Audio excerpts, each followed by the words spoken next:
Hey everybody. Before we begin, let me tell you something true.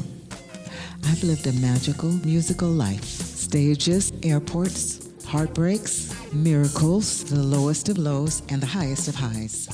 All of it stitched into the rhythm of who I am now. An extremely shy, quiet, invisible little black girl from South Central LA walked a long road to becoming the woman you're hearing today. And when I say walked, I mean that in every sense of the word. For years, I had the same dream over and over. I was alone walking on an empty highway. No cars, no people, just me walking. I'd look up at the overpass sign and it would always say, Pomona. I understood the assignment. I was meant to walk from Pomona all the way to Los Angeles. No vehicles, no shortcuts, just step after step after step. I remember feeling the weight of it, the knowing that the journey would be long, lonely, scary, and possibly treacherous, but unavoidable. So I put my head down and I walked, literally and figuratively. And somewhere on that road, in life, not just the dream, I learned something precious. The stories that heal us, that inspire us, that transform us, they aren't always the ones sung the loudest. They're the ones carried softly, whispered from soul to soul. So this space we're creating together, it's not a show. It's a safe space where beautiful things can happen, where uncomfortable things can be named, where truth gets to breathe. It's me, a woman carved in deeper tones, carved by time, carved by truth, speaking to you. And I want to ask you something. Have you ever walked a road like that? Have you ever known deep down that your life was asking something big of you? Even before you had the words for it. Do you recognize yourself here? Do you feel something stirring as you listen? Because this podcast isn't about my career. This podcast is about becoming. It's about what happens when we keep walking. Through storms, through triumphs, through doubts, through desire, through music, through age, through life itself. Some stories I share will be beautiful. Some stories will be devastating. All will be true. And I'd love for you to be a part of this. To listen, to reflect, to respond, to chime in when something lands in your bones. Because wherever you are on your journey, you're welcome here. This is the music of a life well played. Let's begin.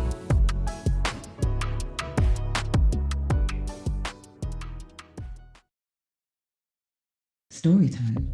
R and the Rain. When I say I walked a long road, there are many stories that I could tell, but I'll start with this one.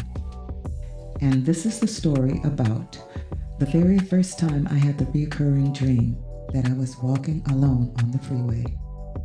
I call this story R and the Rain. And also, these stories will not be in any kind of chronological order, but this is probably the best way to start, just to get things going for this story. So, I was about 20 and he was about 21 or 22. I entered into a relationship with this tall, intellectual, witty, funny, kinda goofy, charming musician. Let's call him R. I was walking down the street in downtown LA with my bass slung over my shoulder, and we crossed paths.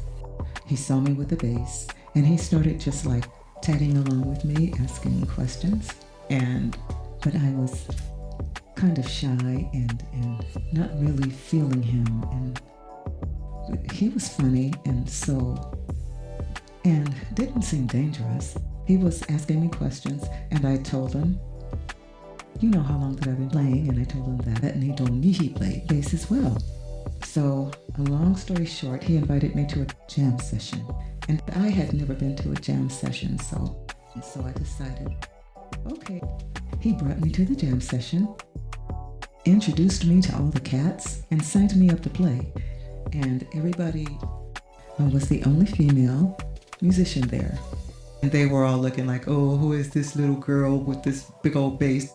I'm sure they were thinking, oh, that's so cute. So I was really shy and I was really nervous. But I had this determination, though I was shy, I had this determination because there was this passion of music that needed it to just push through.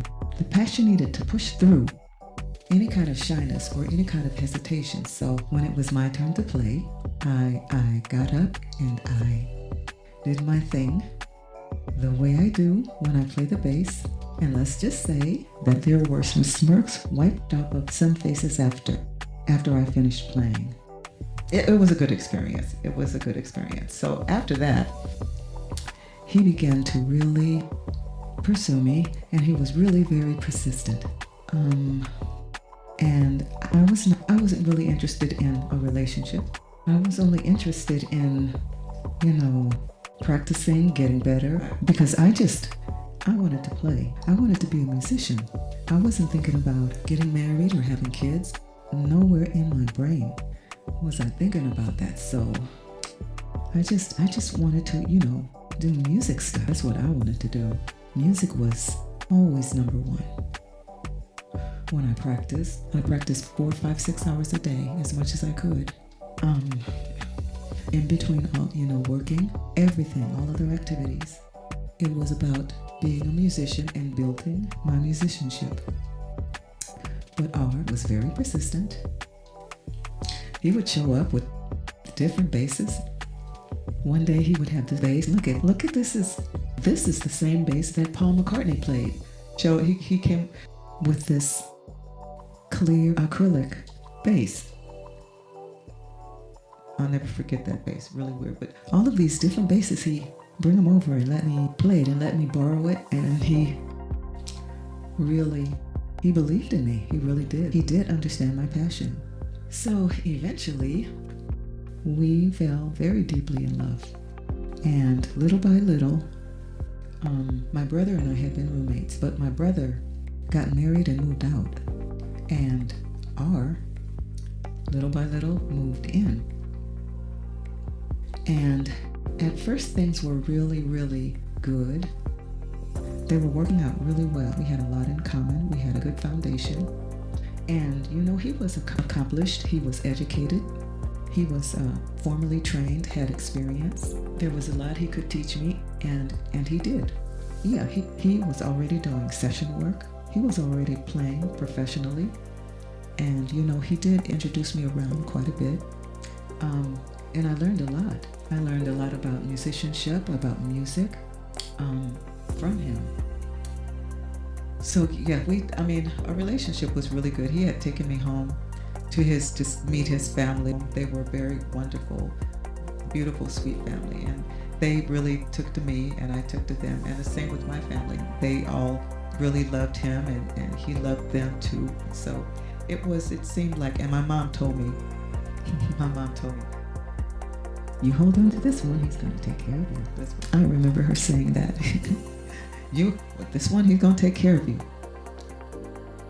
We settled into this specific groove that wasn't really conventional, but our relationship was sort of unconventional, me being a female bassist, which was just unusual at that time.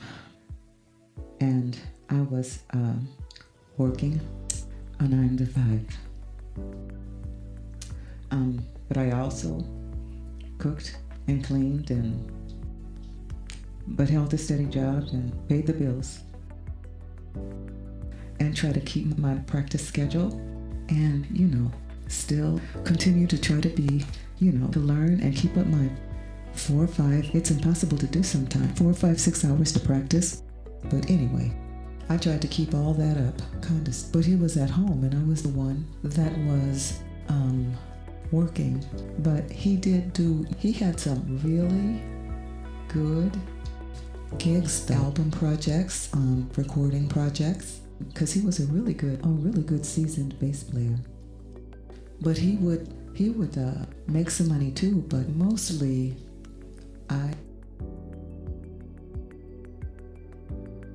I sort of carried us. And we thought we were building something solid. You know, it was a different relationship, but we thought it was good. So one Christmas, he bought an engagement ring and asked me to marry him. And I said yes. Oh, and a note. Just a note, keep in the back of your mind. This is my second engagement ring. That's something to remember. Second engagement ring. Okay. Then there were some things that began to happen that sort of gave me pause from time to time.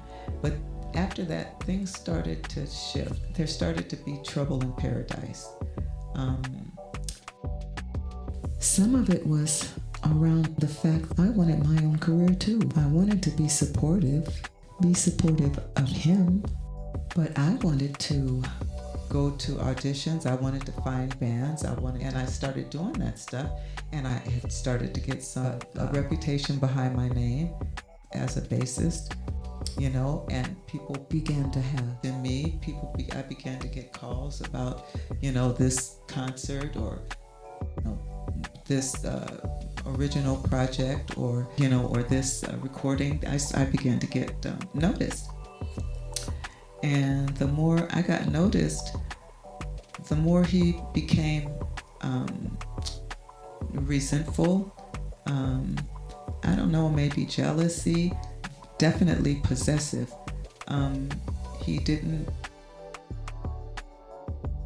knew he didn't have the right to tell me not to do anything. He knew he didn't have the right to do that, but that didn't stop him from doing it. So when I would, like for instance, if I had a concert and I had to dress up and be real cute for stage, he didn't like that, what I was wearing sometime, or he didn't like that I had to go and be on stage and be in rehearsals with men all the time. That was just music. That's just the way it was. And so there was moodiness. I would be walking on eggshells. And then sometimes there was money problems. And so just over time, things started to be really kind of tense and difficult. One night, I came home from work and I had to pick up my bass and go right back out and go to a rehearsal. So got to the rehearsal, found out there was some kind of emergency and the rehearsal got canceled. So I said, okay, well, I'll just go right back home, but and get some sleep. After working all day and then coming to do a rehearsal, I said, okay, I was tired anyway. So went back home and he was at home.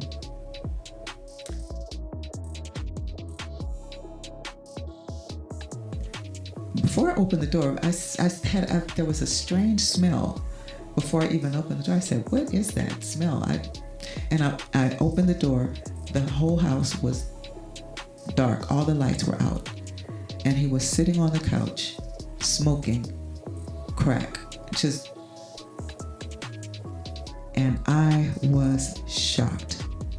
I was because I didn't do no drugs. I didn't do no smoking, no drinking, no nothing. I was a teetotaler and I didn't mess around with nobody's drugs.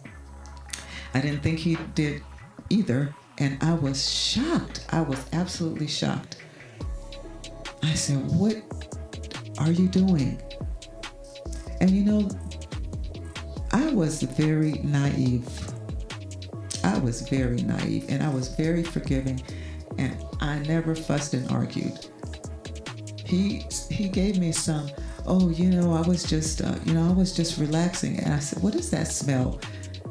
I don't know what crack cocaine smelled like, but I think that's what it was. And there was this heavy smoke in the house, and I'm sure that's what it was. And so after that, boy, I really started feeling like I don't know what's going on here. A few days later, he was driving me to work, and there was tension. There was definitely tension from what happened the other night. He was driving me to work. There was the car inside the car was silent. We weren't talking. I wasn't talking. I wasn't mad or I wasn't, I was just quiet and I was thinking. He wasn't saying anything. The radio wasn't on in the car, nothing. We were just driving. All of a sudden, I felt this smack. He just reached over and backhanded me right across my face. Just whack. Out of nowhere.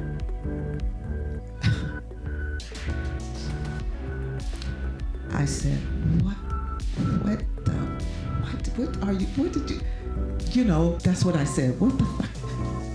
I didn't really curse. I probably didn't say what the fuck are you, I didn't. I was just a little naive bass player. I didn't yell or scream or anything. I said, what was that for? And he didn't say anything. He never he would do these things and then never say anything if I asked questions, if I was, not scared enough to ask the question. I said, and he didn't say anything, and I said, that is it. That's it, I'm done. We got to my job. I went to work. He came pick me up that night, and I started making my plans in my head.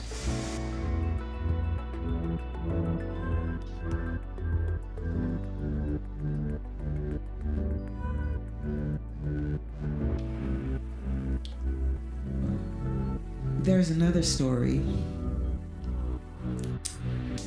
that happened. This happened before the incident of the crack cocaine. With this particular incident, I'm not going to go into because it's kind of the subject matter is a little.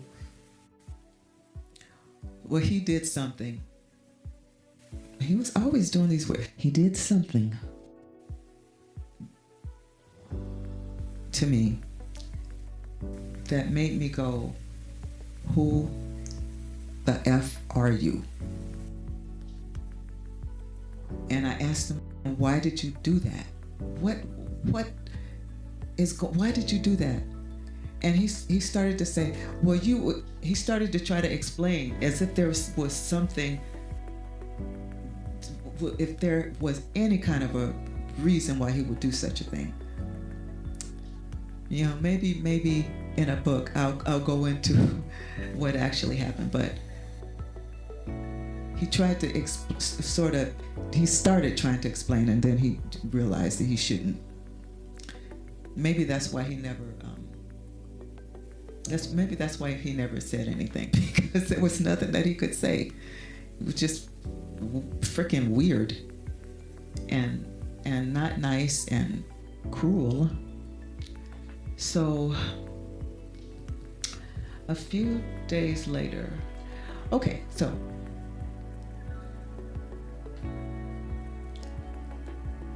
after the work situation where he slapped me,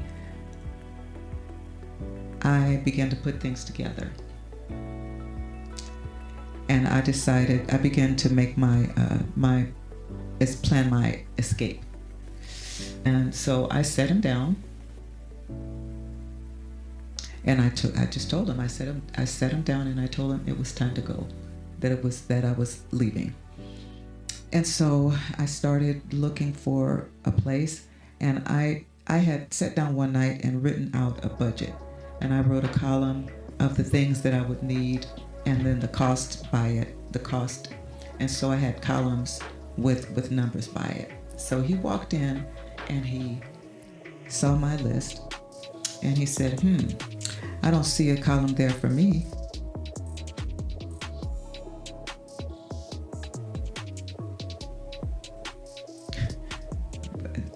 I didn't say anything. This time I didn't say anything.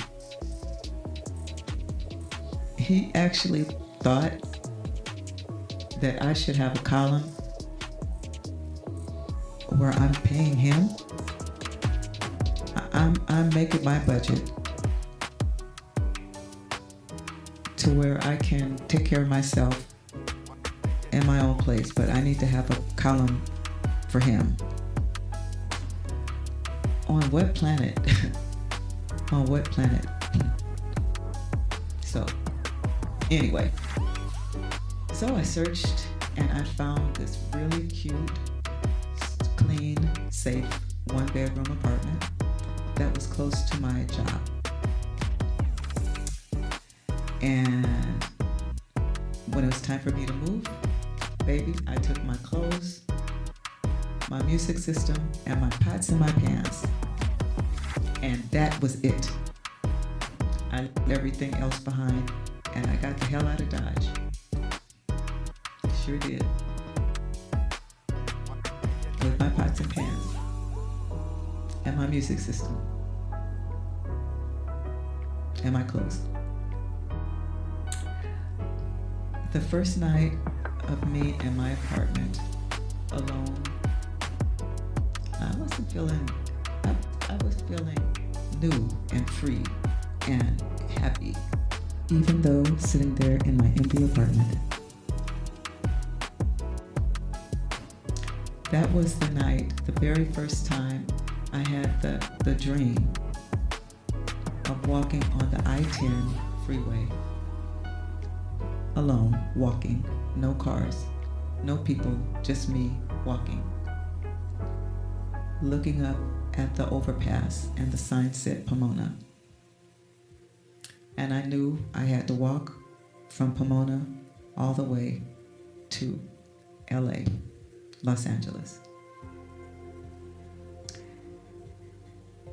That was the long road.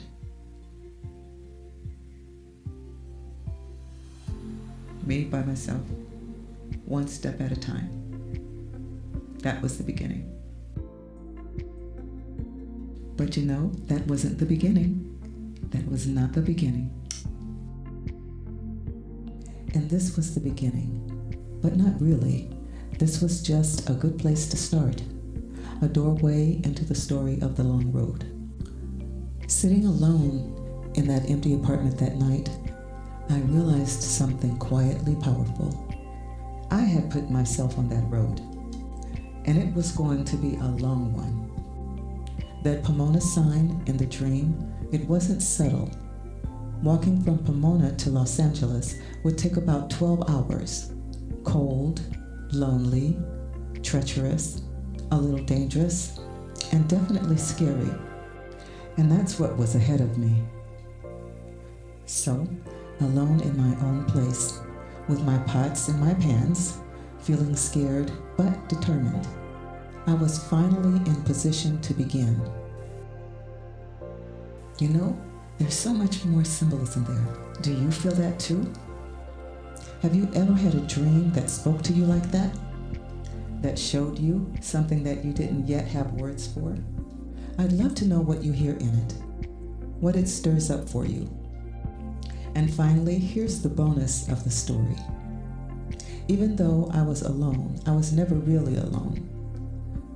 I always had a saving grace. My beautiful, loving, supportive mom, sister, my brothers, family, friends, and God.